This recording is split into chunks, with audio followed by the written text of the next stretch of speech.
Dieu nous parle. Chaque jour, Charles et Carole vous présentent la leçon de l'école du sabbat.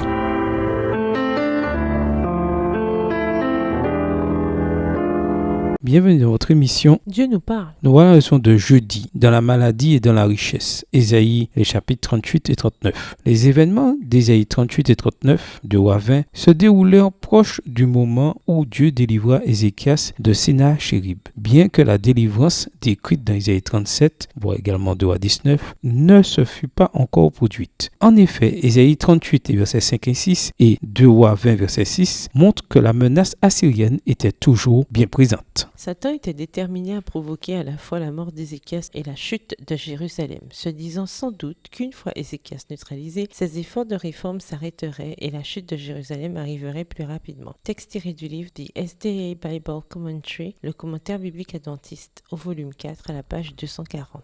Que nous indique la citation ci-dessus sur l'importance de bon leadership pour le peuple de Dieu? Quel signe le Seigneur donne-t-il à Ézéchias pour confirmer sa foi? 2 Rois 20, les versets 8 à 10 et Ésaïe 38, les versets 6 à 8. 2 Rois 20, les versets 8 à 10. Ézéchias avait dit à Ésaïe: « À quel signe connaîtrai-je que l'Éternel me guérira et que je monterai le troisième jour à la maison de l'Éternel ?» Et Ésaïe dit: « Voici de la part de l'Éternel le signe auquel tu connaîtras que l'Éternel accomplira la parole qu'il a prononcée. L'ombre avancera-t-elle de 10 degrés ou reculera-t-elle de 10 degrés ?» Ézéchias répondit: « C'est peu de choses que l'ombre avance de 10 degrés, mais plutôt qu'elle recule de 10 degrés. » Ésaïe 38 et versets 6 à 8. Je te délivrerai, toi et cette ville, de la main du roi d'Assyrie. Je protégerai cette ville. Et voici de la part de l'Éternel le signe auquel tu connaîtras que l'Éternel accomplira la parole qu'il a prononcée. Je ferai reculer de 10 degrés en arrière avec le soleil l'ombre des degrés qu'il est descendu sur les degrés d'Akaz. Et le soleil recula de 10 degrés sur les degrés où il était descendu. En rejetant les signes proposés par Dieu, Ésaïe 7, Akaz avait initié une suite d'événements qui conduisirent aux ennuis avec la Syrie. Mais à présent, Ézéchias avait demandé un signe. 2 Rois 20, le verset 8. Alors Dieu le fortifia afin qu'il affronte la crise dans laquelle son père avait entraîné Juda. En effet, seul le miracle pouvait faire reculer l'ombre sur le cadran solaire d'Akaz. Les Babyloniens étudiaient les mouvements des astres et les notaient précisément. Ainsi, ils ont dû remarquer l'étrange comportement du soleil